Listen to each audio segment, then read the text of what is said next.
My name is Christophe. As Richard said, I've been a bit around the world. Worked in DHL, logistics, supply chain, in telecom, and the last 10 years in real estate.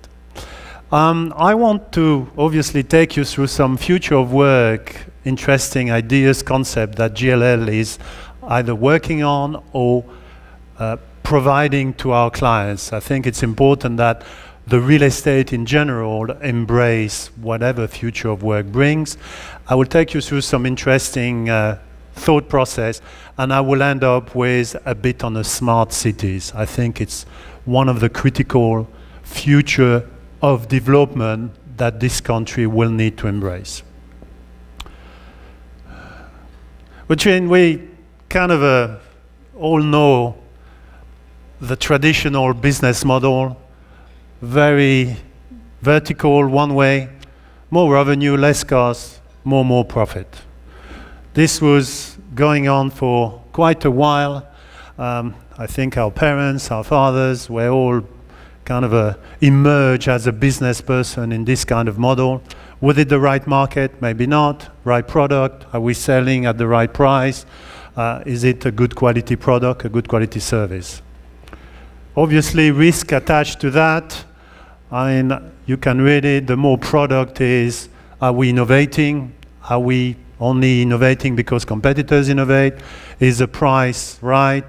Low cost of good mean usually low quality, reputational risk, and one of the important one, cost cutting, because when the revenue line was not growing up, cost cutting was a very common exercise in the old days, and you see the IBM, Microsoft coming from a nice screen to a broken screen. Then future of work. And future of work for JLL is really an important part of our forward thinking and forward strategy, internally and what we bring to our client. And obviously there is a huge shift in expectation, and this is mainly driven by people. I will go around the rest of the drivers, but this for us is really important. We had traditional values, the new one are emerging, and the more revenue, maximize profit, cost saving out of the window. I mean, in some form or shape it's still there, but it is about new perspective. And here you see some clusters. There's 3 clusters. The important one doesn't light. People, top right corner. This is all about people. Bottom is about technology and the role you have in companies.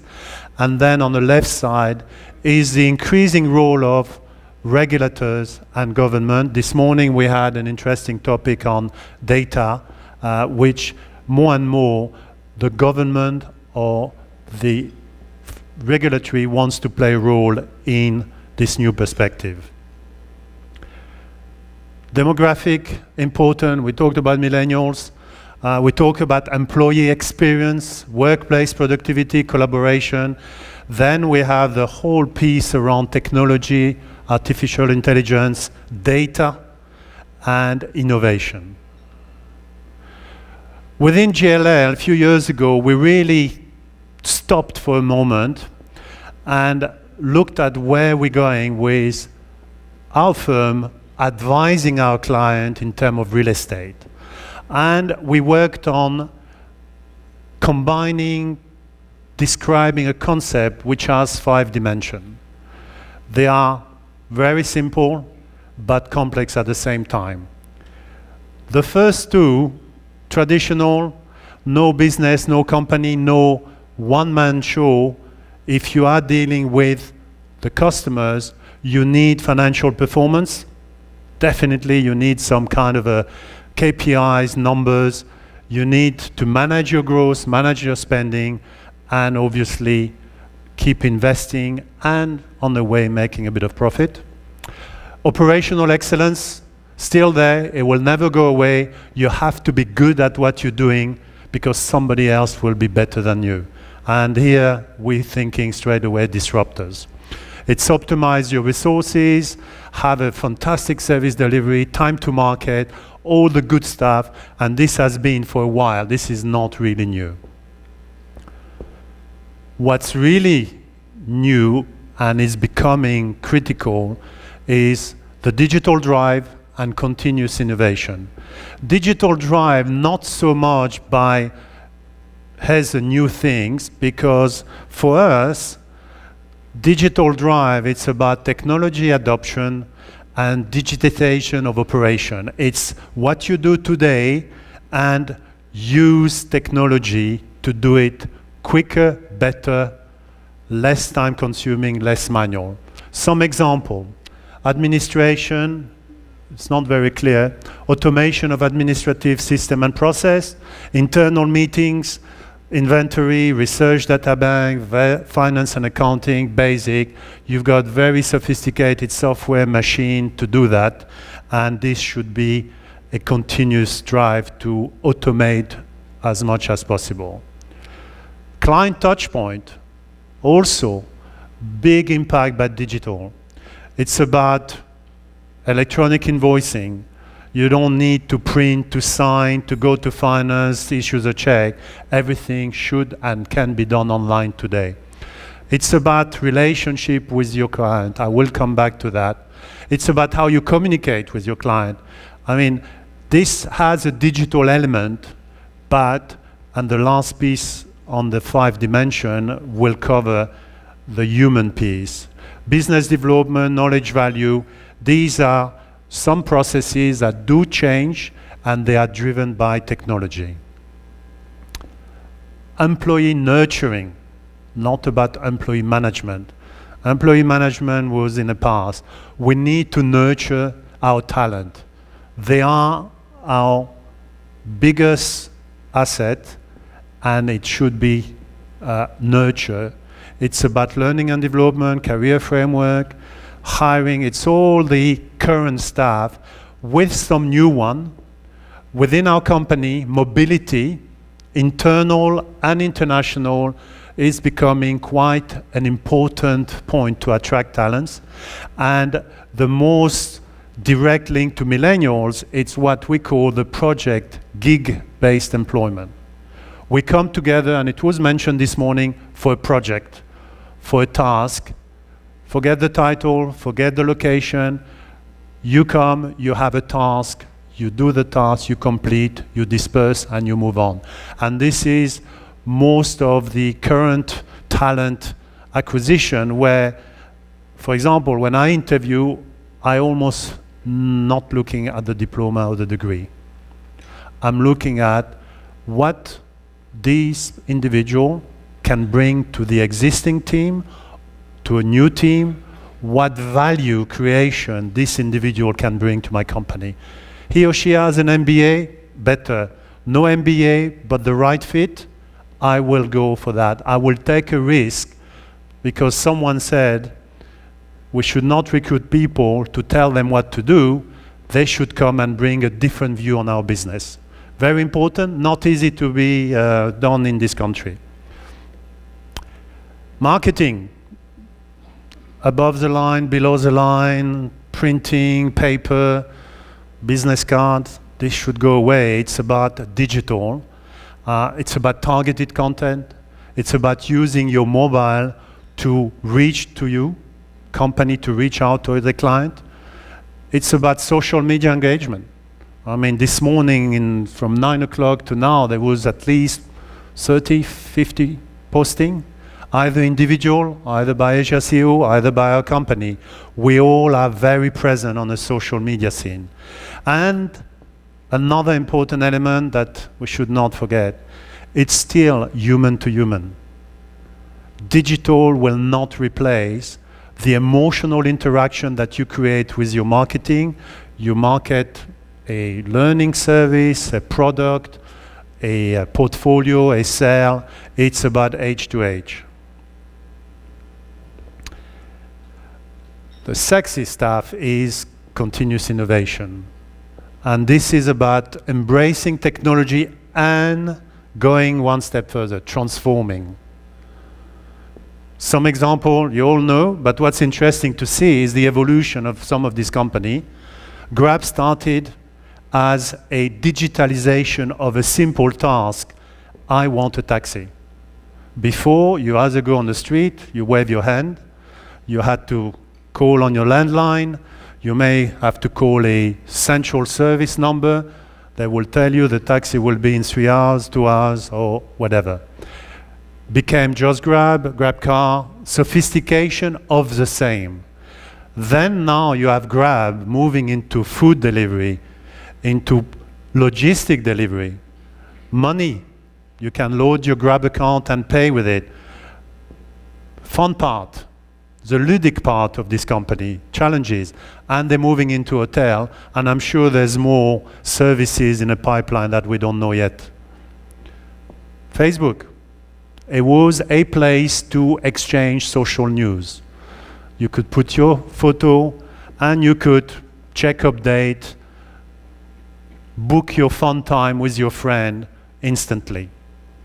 Today, Facebook is about dating, language translation, file sharing, virtual reality, and I heard that there is some big plans to innovate in some completely new services and industries. Real estate. Our company is 250 years old, and you can imagine the legacy we need to carry. Just to give you some perspective in terms of digitalization, we started this process 10, 12 years ago. We had 450 plus software application around the world. Today, we are down to 45. And the legacy was what was 90% of our investment, cash. In fact, since 12 years we started this process, a company like us spent 1.5% average on TDMI, technology, data, information management. We spend between 5 and 7%. And the first 7, 8 years was to catch up, not to transform, is to take what we had, digitalize it, doing it quicker, better, less manual interaction. But we're getting there, and we're not the only one, and that's why we started this process, because we realized very early in this digital age that we're going to be disrupted. It's not a question of never, it's a question of how fast. You see already some big brands. These are the one you may know locally, but Lamudi, Property, Property24, German-based, one of the biggest aggregator of real estate. They have 10% of the staff that we have worldwide. And these are disruptors.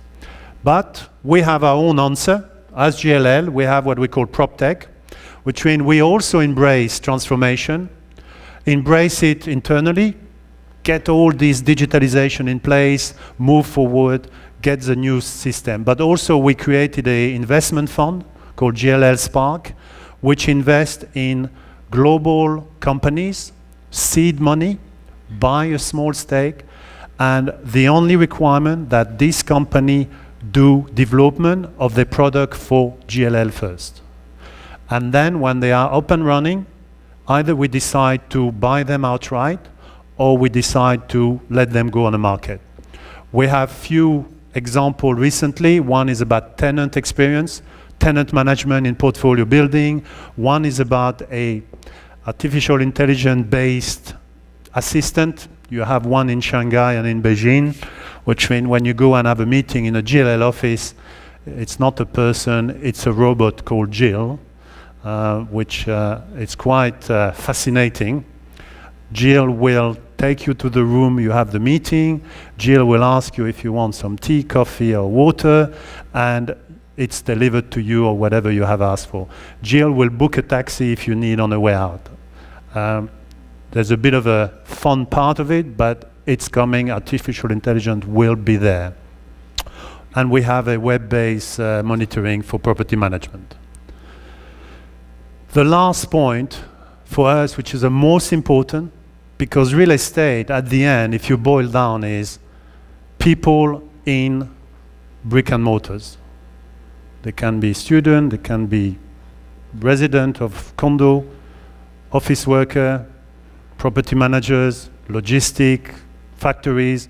They are in a space to do certain things. For us, the human experience, people at the center, is one of the most important of the 5 dimensions. And the human experience is around 2 main drivers. One is a client. And traditionally, our clients was about, as a service, we charge you a certain amount of money, this is what we do. Today, it's about value, it's about support, it's about feedback, it's about emotional engagement. This requires an internal cultural shift that we're currently experiencing. People, before, as a job, this is what you need to do as your salary. This has gone through the window. Today, it's about opportunity. What will I bring to your company? What value you're expecting me to bring? Will I be satisfied? Millennials, I interviewed a few months ago a senior person here, Filipino. Interview goes, at the end I always say, do you have a question for me? Her first question was, what are you doing about waste management in the office? Oops. It's not about what will be the pay, what will be my desk. What do you do about waste management? This was a person who thought sustainability was important. And I was very impressed. It's about growth. They want to keep moving, ambitious. They are ambitious. And the work environment, we cannot ignore it. Space, Regis, some other brand, they realize that the work environment is also critical to attract the bright talent. And we follow. We just moved into our new office, and we decided, in addition to the traditional LEED certification, to go through a WELL certification. WELL, if you're not familiar, it's a certification about people well-being in the office. It's not about process of the construction. Have you used the right material? Have you done the right savings on your recyclable material? It's about the people well-being during their work time in the office. It's a very interesting certification because it's a lot of new things, especially in Philippines. We are still on the final stage because some of the issues are critical. For example, one is to have a certain amount of air quality, and we're struggling to bring that air quality to the level of WELL. We're going to have to bring some more equipment. But it's a very customer-focused certification. It's resilient, technically robust. We have measurements, constant measurements. We measure the quality of the water. It's global, and it's equitable. There's no one office or one meeting room better than the other. The whole office is on the same level. In our office, we just moved. These are pictures. We have the JLL cafe, we have the workspace, we have the reception. On the bottom right, we have our prop tech room, which is not a meeting room. It's a kind of like a cafe, it's a sofa. And the purpose of this room is to showcase our technology, but also to have a socializing meeting with our clients. We want the client to interact with us. We do not have virtual reality goggles, because we believe that virtual reality goggles make you an individual. We want to talk to our clients. And the JLL Cafe is a very popular place. And in fact, we have to add more tables and chairs. But another element of how culture could shift without drive from the top. The moment we moved, there was no requirement. We do not clock in and clock out. We work on output. You have a job to do, you come. We have now people coming at 7:30. They are in a cafeteria, a JLL cafe. They're enjoying breakfast, but their computer is open.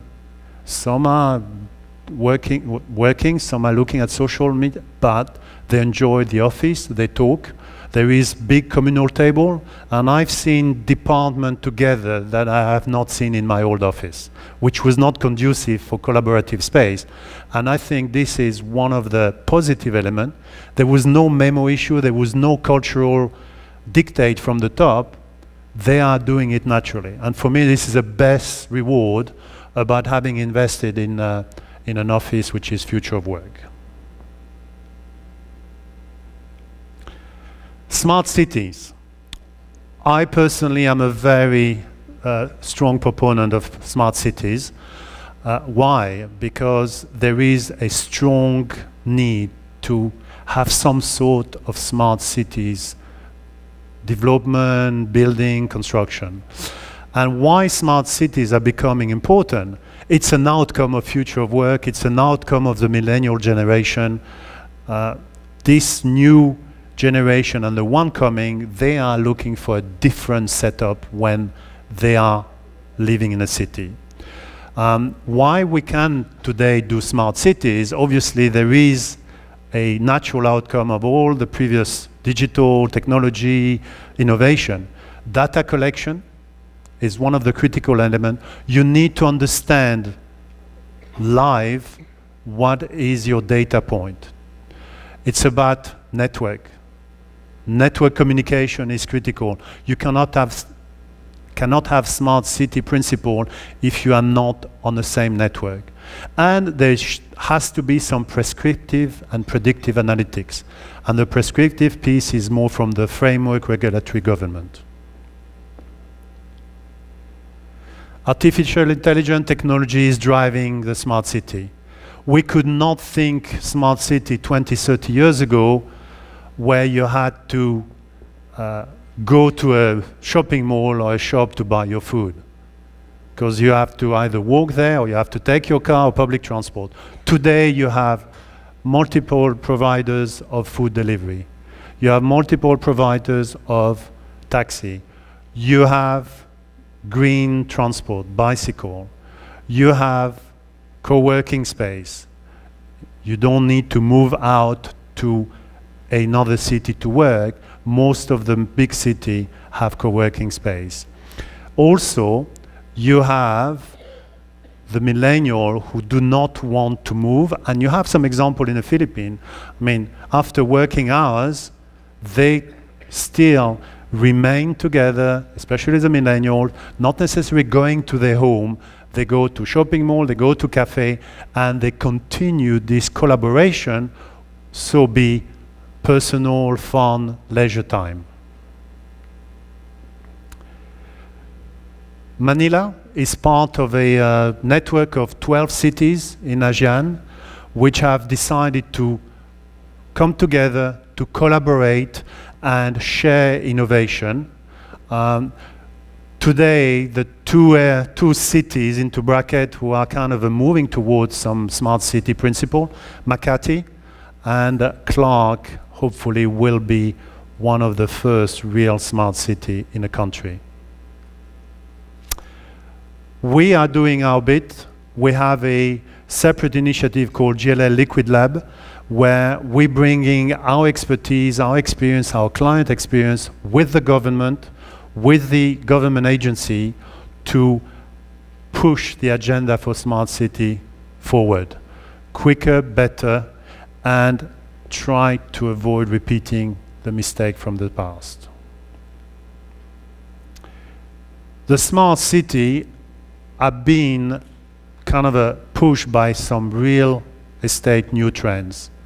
Obviously, technology innovation, demographic. On average per annum, the last few years, 7 million people in Asia are moving to an urban center. 7 million people in Europe. This is a big city. Every year, one big city is created in Asia. And we are talking about an urban environment. If we take the surrounding of this city, it could be more. Obviously, the millennials are pushing for the health and well-being, transparency and social value. They want to be involved in what the city is doing, what the local government is doing. They want to have a say in the construction quality. Is it green? Is it sustainable?